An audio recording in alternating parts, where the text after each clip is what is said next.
亲爱的朋友们，欢迎来到微光夜读。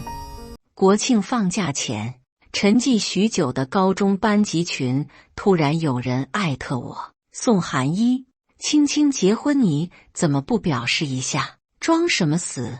看到99家的群消息，我才知道高中班花袁青青要在国庆结婚，邀请所有同学去参加婚礼。我目前在国外，婚礼我就不参加了。回了这条消息后，群里的护花使者立马开始攻击我。宋寒一，你该不会是不敢来吧？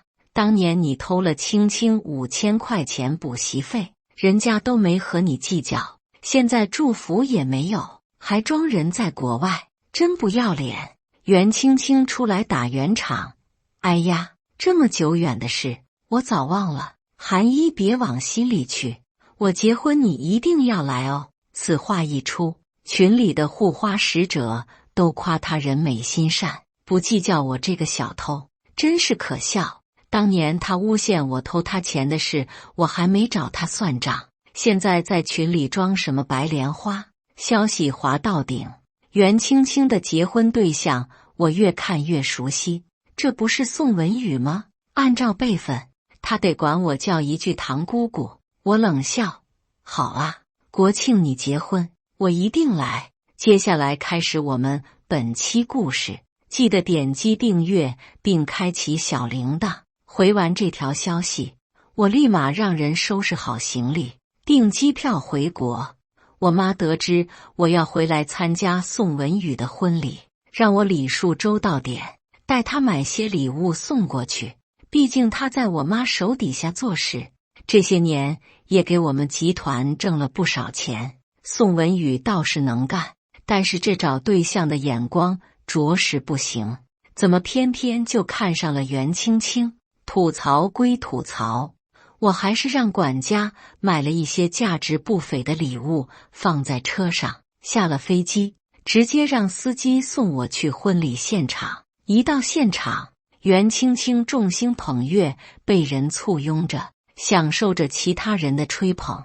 青青不愧是我们班的班花，这么多年了还是这么漂亮，嫁的老公也优秀，年纪轻轻就是圣耀集团的副总裁了。对啊，要不是青青，我们还来不了这么高级的酒店参加婚礼呢，可不是吗？我家那口子也在圣耀上班，听说下个月青青老公就要升任总裁了，恭喜啊！以后就该管青青叫一声总裁夫人了。同学们一口一个总裁夫人，袁青青听得美开了花。见到我来了，刚刚还对袁青青献媚的同学们瞬间冷脸，一个个露出鄙夷的神色。宋寒一，你还真好意思来啊？就是，现在的小偷都这么没有羞耻心吗？光明正大出现在苦主的婚礼上，真是不要脸。来就来吧，一点礼数都不懂。你爸妈没教你参加别人的婚礼不能空手来吗？哎呀，毕竟是做惯小偷的人，怎么会有钱呢？瞧他这一身高仿货，估计也是从哪偷来的。众人一口一个小偷，把我贬得一无是处。我在心底冷笑，当年那5000块是我妈专门奖励我去看演唱会的钱，还没捂热火，转头就被袁青青控诉是我偷了她的。后来班主任调查清楚后，让我不要声张，说是袁青青家里困难，5000块对她家来说已经很多了。我也是看在班主任的面子上才没计较，硬生生将这5000块给了他。没想到他不仅不感恩，这么多年也没把真相说出来。我懒得和他们计较，打算等服务员将我买来的礼物提上来，送完就走人。等了半天也不见人上来，我打算下楼看看。下一秒，袁青青冲上来，狠狠甩了我一巴掌。宋寒一，这么多年你手脚还是这么不干净，偷了我的戒指就想走。我被打懵了，嘴角的口红被拉出好长一条痕迹。你凭什么说是我偷的？刚才我们一群人都去后台合影了，只有你待在前厅，不是你还是谁？”袁青青将她放在前厅里的包抖了抖，空空如也。没想到这么多年过去了，你还是死性不改。那可是文宇专门从南非给我买的10克拉全美方钻，价值好几百万。此话一出，所有人都看向我，你个不要脸的贱人！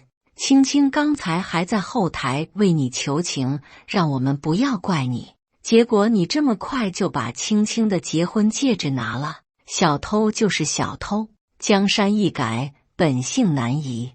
姐妹们给我打啊，为青青出气。说时迟那时快，袁青青的护花使者接二连三冲到我面前，每人扇了我一巴掌，我的头发瞬间散落下来，牙齿也被打掉2颗。这还不够，他们将我身上价值不菲的翡翠耳环、项链、名牌手表全部暴力扯下，耳朵瞬间出血，脖子也被扯出血痕。姐妹们别客气，这件人不把青青的戒指交出来就别停。我没偷，我试图解释，可他们宛若一头头疯了的野兽，压根听不进去我说话。打了巴掌还不够，又将我踢倒在地，身上的裙子也被撕了个粉碎。我从来没受过这样的屈辱，使劲捂住自己，不让自己走光。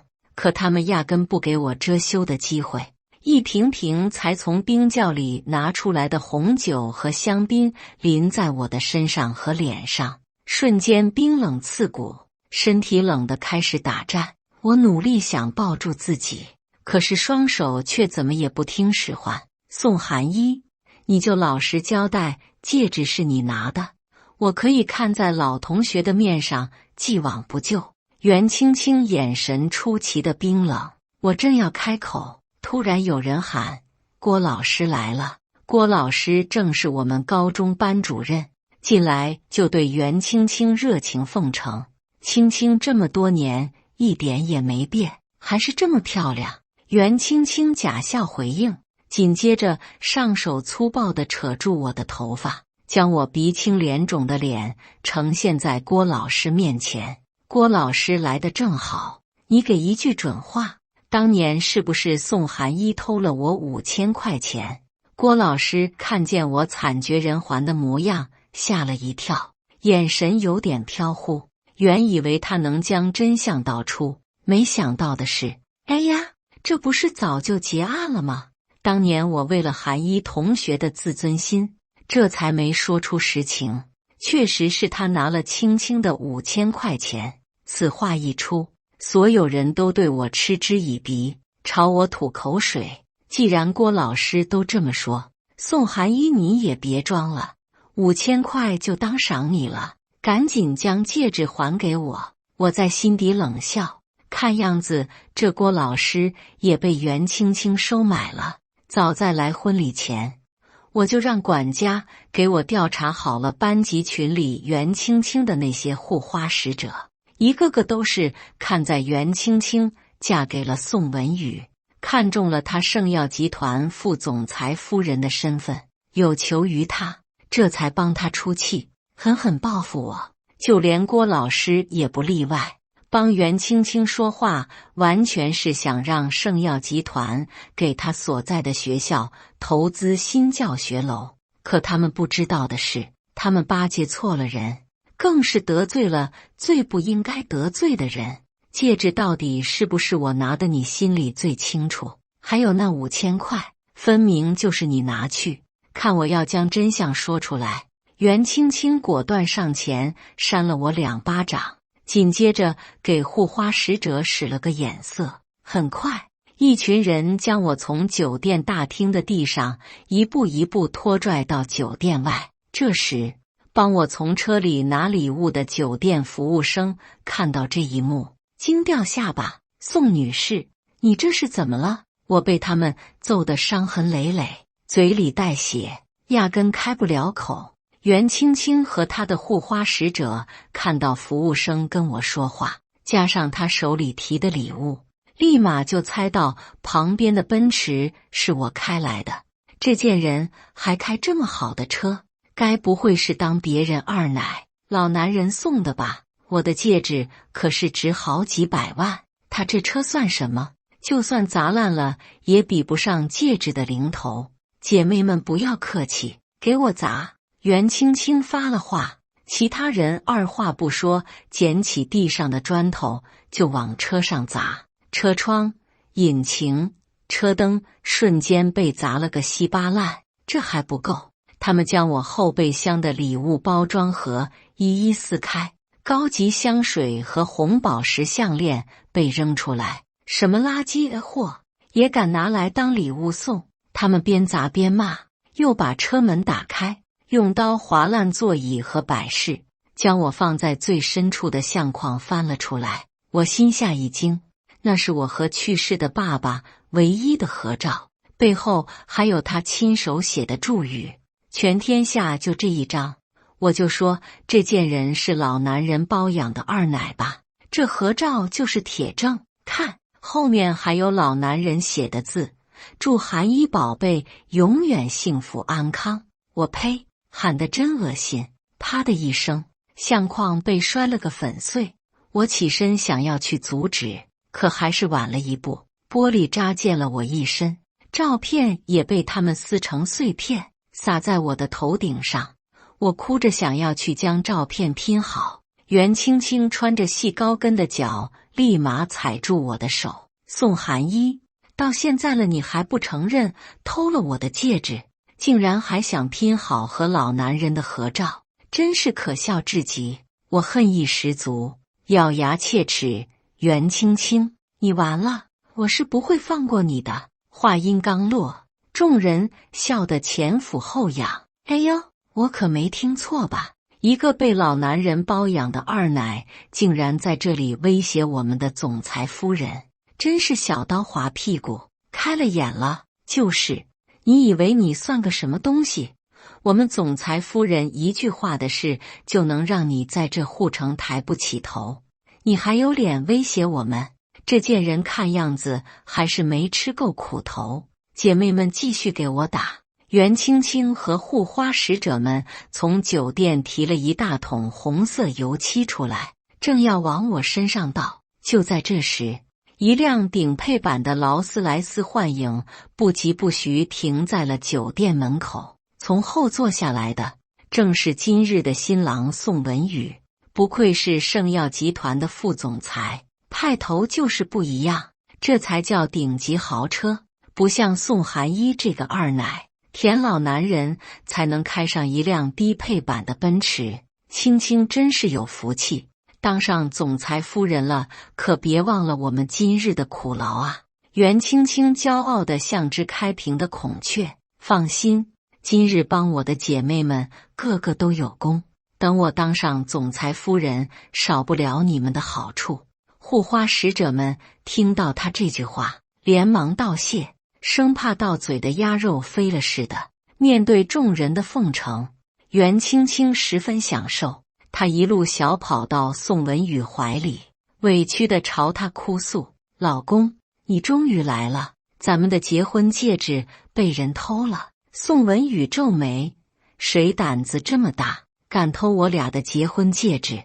真是不要命了！别哭了，宝贝，有我在，肯定为你主持公道。没事的，老公，我已经把小偷好好教训了一顿，你可不知道他那个嘴巴有多硬，无论怎么折磨他，就是不承认。他要是不把戒指交出来，耽误了咱们的婚礼，可怎么办啊？”宋文宇一听，顿时火冒三丈，势必要为袁青青出头，一步并作两步走到我面前，呵斥道：“就是这贱人偷的戒指。”众人点头如捣蒜，纷纷掏出手机录视频，满脸期待着看宋文宇怎么教训我。我的头发早已被他们打得凌乱不堪，整张脸跟毁容没什么两样。宋文宇把我头发提起，待看清楚我的脸后，大惊失色，吓得立马跌坐在地。唐姑姑，怎么是你？原本所有人还一副等着看宋文宇如何教训我的样子，一听他叫我唐姑姑，一个个都露出不解。袁青青为他解释：“文宇，你是不是开了一上午的会，老眼昏花了？这件人是我高中同学，怎么可能是你姑姑？”袁青青为宋文宇找补，众人也觉得难以置信。毕竟我比宋文宇年纪小，怎么可能是他姑姑？可他依旧跌着，没有丝毫要起来的意思，额头也早已布满冷汗，低着头不敢看我。我冷笑一声，不屑地扫了他一眼，轻飘飘道：“宋文宇，这就是你找的好老婆。”袁青青一听我堂而皇之叫宋文宇的名字，气不打一处来：“你个臭不要脸的贱人！不仅偷我戒指，还叫我老公名字，看我今天不撕烂你！”啪！下一秒，宋文宇站起来，狠狠扇了袁青青一巴掌。“你给我闭嘴！”袁青青被这突如其来的巴掌打懵了，她万万没想到宋文宇竟然为了我打他。就连袁青青的护花使者们也愣住了，压根没反应过来。“文宇，你打我干嘛？他才是偷我们戒指的贱人！你不打他，你打我！”宋文宇使劲握紧拳头，狠狠地憋着一口气，因为他知道这一巴掌完全不能解决任何问题。宋文宇将身上的西服脱下来，盖在我的身上。这一动作彻底惹恼了袁青青。“宋文宇，你是不是昏了头了？我可是你老婆，你还给这件人盖你的结婚礼服！”袁青青瞪大眼睛，死死咬住嘴唇。就在这时，一辆全球限量的顶级保时捷开了过来，从后坐下来的正是圣耀集团盛烟董事长宋文宇的堂姑婆，我的亲妈。袁青青见状，演技上身，跑到我妈面前告状：“姑婆，您总算来了，您可一定要为我做主啊！”我妈看到她红肿的脸，吓了一跳：“这谁打的？好好的新娘子怎么变成这样了？”袁青青委屈的掉眼泪：“是宋文宇，他竟然袒护偷我戒指的小偷，还打我！”我妈皱眉，沉声道：“这也太不像话了，你别急，我去好好说说他。”作为圣耀董事长，我妈在商场厮杀惯了，就连走路都气场十足，浑身带风，来到宋文宇面前，正要说他，一下子就看到躺在地上，浑身上下没一块好地的我。我妈愣了好半晌，双手颤抖，似乎不敢确认被折磨得不成人样的是我。你说偷你戒指的小偷就是他，哪怕是在商场厮杀这么多年，风里雨里都没眨过眼的我妈，看到我这般惨状，声音竟也抖得如此厉害。袁青青以为我妈这么激动是要为她撑腰，瞬间底气十足，坚定无比。对，就是这个贱人！啪！我妈狠狠扇了袁青青一巴掌，力道之大，将她扇到了水泥地上。宋文宇见状，立马跪在地上，大声喊道：“盛董，对不起，是我没把唐姑姑护好，都是我的错。”他喊的盛董，而不是姑婆，因为他知道我在我妈的心里有多重要，哪怕他叫姑婆，也无济于事。我妈没理他，一步一步走上前，将我抱在怀里，哭着喊：“依依，我的宝贝，妈妈来迟了，妈妈来迟了。”这下所有人都震惊了，尤其是袁青青，被我妈扇了一巴掌后，还没反应过来，听到我妈的话，顿时吓得惊慌失措，连连往后倒退。她无论如何也想不到，我不仅是宋文宇的堂姑姑，更是圣耀集团的千金大小姐，跟在她身边的那群护花使者，更是没了刚才打我的那股威风劲，个个身子发抖，形如鹌鹑，不敢开口，因为他们都知道，他们得罪了最不该得罪的人。我让我女儿给你们新婚准备这么多丰盛的礼物，你们竟然不领情，还将礼物、车全部砸烂。最可恶的是，你们竟然诬陷他是偷戒指的小偷，把我女儿打成这样。宋文宇，你今天必须给我一个交代。宋文宇吓得脸色发白。盛董，这件事应该是有什么误会。我妈呵斥道。什么误会？我女儿被你们打得接近毁容，你告诉我这是误会？宋文宇还想为袁青青找个台阶下，没想到我妈根本不吃这一套，不给所有人开口的机会。我妈叫来一群保镖，立马将真相查了出来。袁青青的结婚戒指好好的躺在她的包里，保镖将戒指从包里倒了出来。那群护花使者们个个噤若寒蝉，随即恍然大悟，是袁青青故意栽赃陷害我。眼看真相大白，袁青青哭着跪了过来。盛董，是我的错，我不知道韩一是您的女儿，要是知道我也不会。怎么，这件事要是换了别人，你就诬陷别人了是吧？亏我以前还跟宋文宇夸他找了个好媳妇，没想到你这女人心这么脏，手段这么恶毒。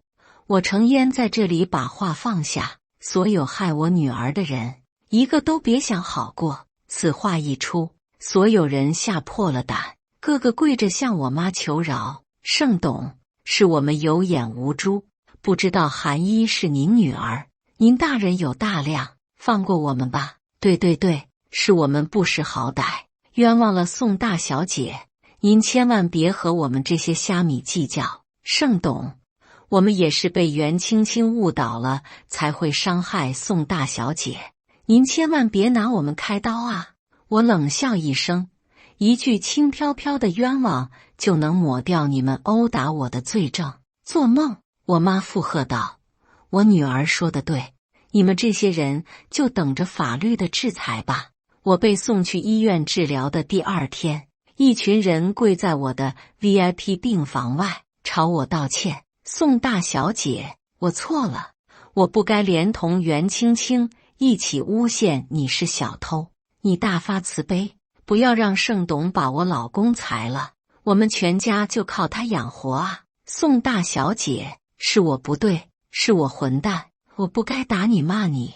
求求你不要让盛耀集团关了我们家的铺面啊！宋大小姐，是我有眼不识泰山，误伤了你。求盛耀集团不要撤资，否则我们那个小公司就彻底破产了。就连郭老师也在外面跪着。宋大小姐，是我的错，是我好坏不分。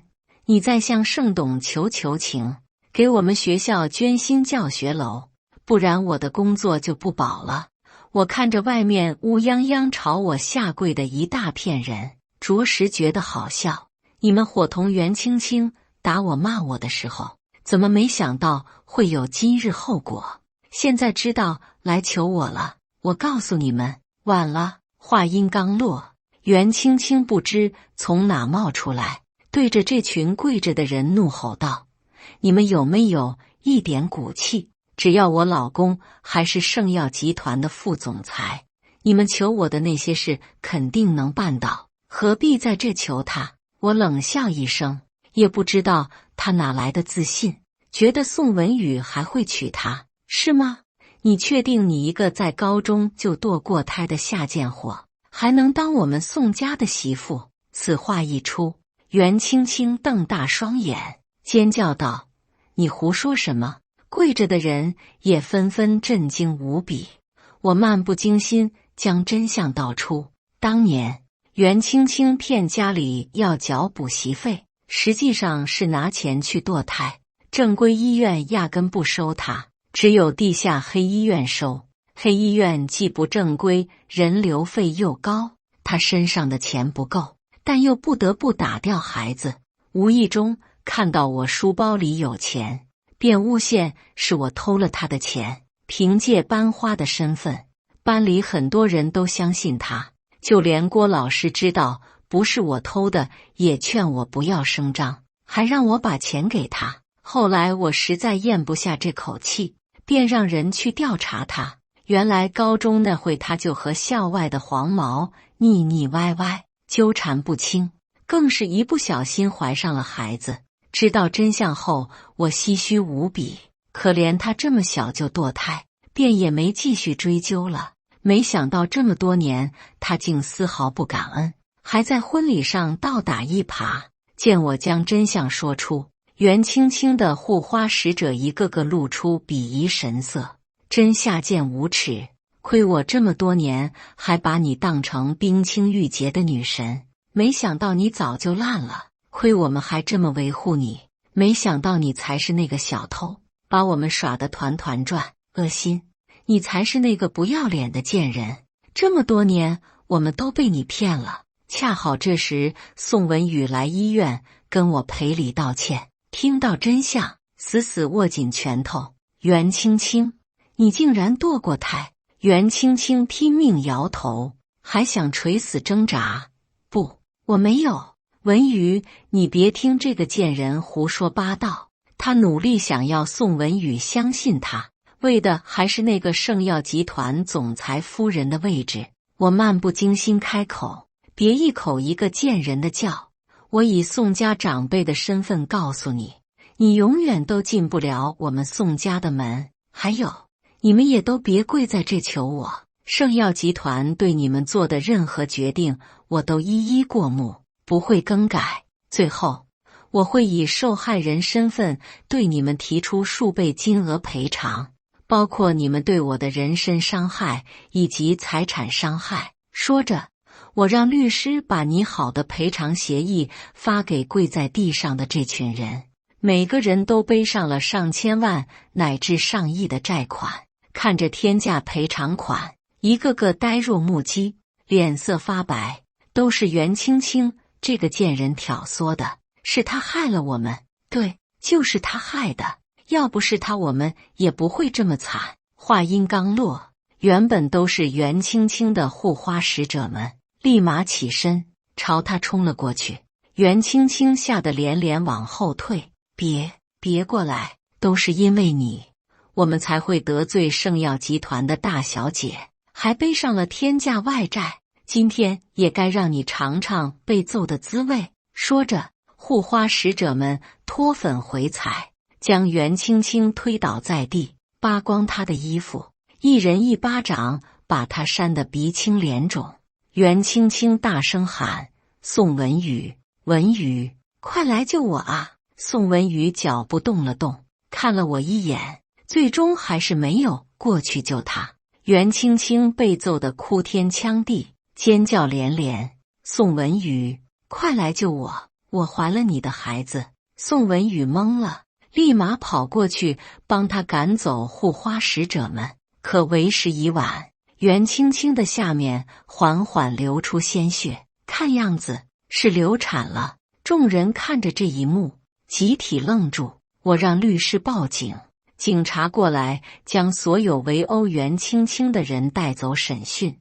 袁青青则被送进了抢救室，手术做完，医生告诉我和宋文宇，袁青青的孩子没保住，而且因为早年间堕过胎，这次再度流产，以后她再也无法怀孕。宋文宇听到后浑身无力，整个人跌坐在地上。袁青青醒来后，将所有的错都怪在我和圣药集团的身上，开启了直播诉苦。毕竟他那张作为班花的脸在互联网上还是蛮吃香，网友都相信了他的说辞，纷纷跑到我们集团官号底下谩骂，就连那群护花使者们也开始搅浑水，骂圣药集团草菅人命。毕竟这样一来，他们就不用背上天价债款了。众口铄金，圣药集团的股价开始跌了几个点。等到舆论热度到达最顶峰，我将所有的证据全部甩了出去。酒店监控里，我是如何被袁青青诬陷成小偷，以及他们合起伙来将我揍得体无完肤的画面被拍得一清二楚。还有袁青青由医院出具的早年间堕过胎的诊断书也都发了出去。我这边有理有据，袁青青则靠一张嘴完全不足以使人信服。很快话锋调转，网友们都跑去骂袁青青长得一副楚楚可怜的模样，实际上这么不检点，高中就跟野男人鬼混，竟然还堕胎，呸！就是还诬陷人家圣药集团的大小姐，就你这白莲花也不掂量掂量自己几斤几两，踢人踢到铁板了，诬陷人家之前也不调查下别人的身份，活该！我注视着袁青青的病房监控，她看着骂她的这些评论，气到在床上大喊大叫。我冷笑一声，是该让她付出真正的代价了。我让医院出具好我的伤残诊断报告，让律师递交给法院，这些都是袁青青一行人等伤害我的证据，足以让他们判重罪。在法院出结果前，我妈告诉我了一个好消息，可不是吗？我家那口子也在圣药上班，听说下个月青青老公就要升任总裁了，恭喜啊！